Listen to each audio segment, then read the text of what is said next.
তো good morning guys, আজি আছোঁ মই হলগুৰি সত্ৰ, যিহেতু ডিপিলাত আপোনাৰ। তো লাই খুঁটা পুতিবৰ বাবে সকলো সাজু হৈছে গাইজ, তো চাই থাকিব।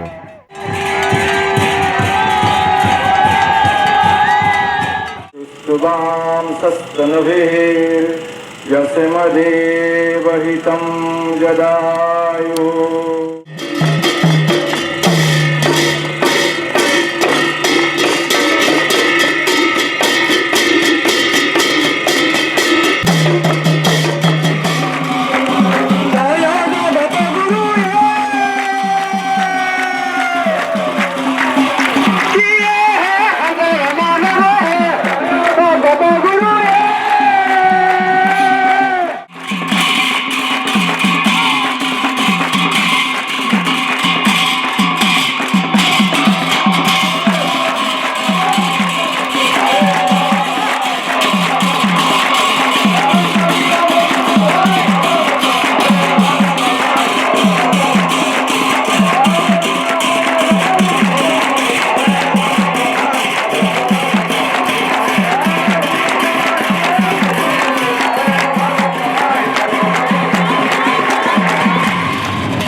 এয়া হ'ল আপোনাৰ একেলগে নাগাৰা প্ৰদৰ্শন, চাই থাকিব গাইজ।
ইয়াতে দাদা কেইজনমান লগ পালোঁ বাৰু, তেখেতসকলৰ পৰা জানি লওঁ এই হলগুৰি সত্ৰ মানে কি বা কেনেকুৱা, আপোনালোকে চাই থাকিব।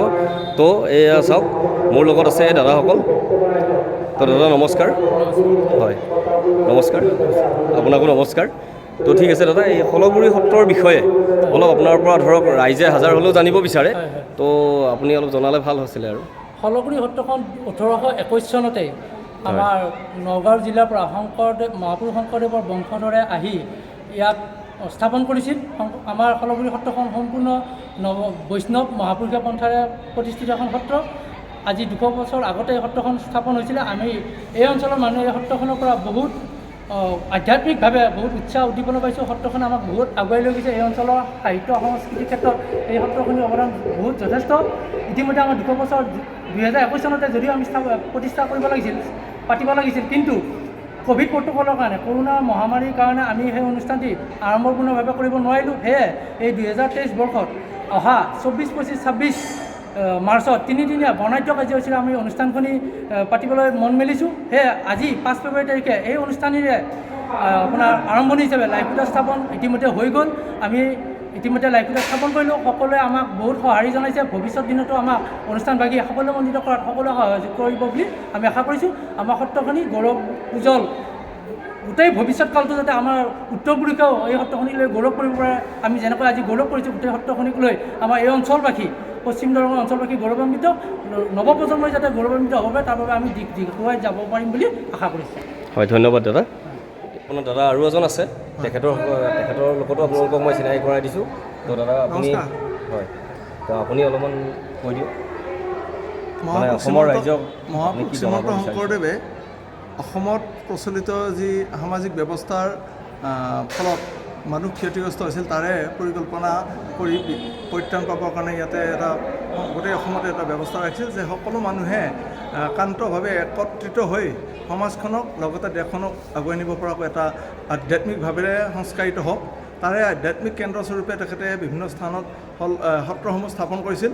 আমি জানো মাজুলী সত্ৰ নগৰী বুলি কয়। আমাৰ নগাঁও জিলাত যিহেতু তেখেতৰ জন্ম হৈছিল হলগুৰি নামৰ ঠাইত, এই হলগুৰিৰ যি সত্ৰ আছে এই সত্ৰৰ এটা অংশ হিচাপে ইয়াতে আমাৰ তেখেতৰ শিষ্য প্ৰশিষ্য আহি ইয়াত স্থাপন কৰিছিল। আমাৰ সৌভাগ্য যে আমি এই 200 বছৰ আগতে স্থাপন কৰা অনুষ্ঠান এটাৰ 200 বছৰীয়া জয়ন্তীত আজি আমি উপস্থিত হ'ব পাৰিছোঁ, সহযোগ কৰিব পাৰিছোঁ, তাৰ ভাগ ল'ব পাৰিছোঁ আৰু সুফল লাভ কৰিব পাৰিছোঁ। আমাৰ এই অঞ্চলত এই সত্ৰখনে প্ৰথমতে আমাৰ অঞ্চলৰ সমূহ অকল সত্ৰীয়া বুলি নহয়, বৈষ্ণৱী বুলি নহয়, সত্ৰ বৈষ্ণৱ সকলোকে একত্ৰিত কৰি ৰাখিছে আৰু তাৰ ফলত আমাৰ সামাজিক বিভিন্ন কাম কাজ সেই সময়তে আৰম্ভ হৈছিল। এতিয়া আমাৰ স্কুল এখন প্ৰাথমিক বিদ্যালয়ৰ সোণালী জয়ন্তী পাৰ হৈ গৈছে, আমাৰ ভোগালী বিহুৰ সোণালী জয়ন্তী পাৰ হৈ গৈছে, আমাৰ সংঘৰ সোণালী জয়ন্তী পাৰ হৈ গৈছে। এই সত্ৰৰ পৰৱৰ্তী প্ৰতিক্ৰিয়া বা পৰৱৰ্তী ফলস্বৰূপে এইবিলাক অনুষ্ঠান গঢ় লৈ উঠিছিল। আমাৰ মানুহ কিন্তু সেই একেখিনিয়ে মানুহ আমি একত্ৰিত হৈ বিভিন্ন সময়ত বিভিন্ন কাজ কৰি আছোঁ।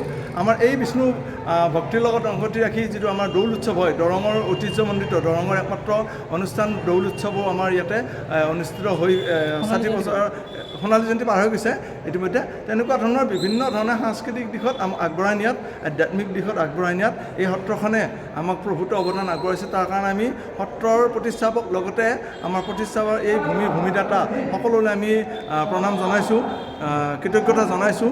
এনেকুৱা অনুষ্ঠানৰ জৰিয়তে আমাৰ অঞ্চলৰ, আমাৰ দেশৰ যি ঐক্য সংগতি বৰ্ধনত যথেষ্ট প্ৰভাৱ পৰে আৰু তাৰ প্ৰতিফলন আমি নিজে দেখিবলৈ পাইছোঁ। আজি যি অনুষ্ঠান হৈছে ইয়াত কিন্তু অকল আমাৰ সত্ৰৰ সত্ৰীয়া বা বৈষ্ণৱীসকলে নাই, আমাৰ ইয়াৰ সমাজৰ সকলো শ্ৰেণীৰ মানুহে আহি একত্ৰিত হৈ ধুনীয়াকৈ কাজখন অনুষ্ঠিত কৰাত সহযোগ কৰিছে আৰু আপোনালোকে আহি আমাৰ এই অনুষ্ঠানৰ কথাটো প্ৰচাৰ কৰিব অহাৰ কাৰণে আপোনালোককো আমি ধন্যবাদ জনাইছোঁ আৰু আশা কৰিছোঁ পৰৱৰ্তী আমাৰ যি 24, 25, 26 মাৰ্চত অনুষ্ঠিত হ'ব আমাৰ 3দিনীয়া কাৰ্যসূচীৰে 200 বছৰীয়া জয়ন্তী, তাতো আপোনালোকে আহি উপস্থিত থাকি ৰাইজক এই কথাটো জনাব যে সত্ৰ সংস্কৃতিয়ে বা শংকৰদেৱৰ বৈষ্ণৱ পৰম্পৰাই সমাজক একত্ৰিত কৰি ৰখাত বিশেষ ভূমিকা পালন কৰিছে। আহক আমি সকলোৱে এই শংকৰদেৱৰ যি চিন্তাধাৰাক আমি শলাগ জনাই তেখেতৰ পৰম্পৰাক আমি পথ প্ৰদৰ্শন হিচাপে লৈ আগবাঢ়ি যাওঁ, সমাজখনক আকৌ আগৰ নিচিনাকৈ একত্ৰিত কৰি এক ভাতৃভাৱেৰে আমি জীয়াই থাকোঁ।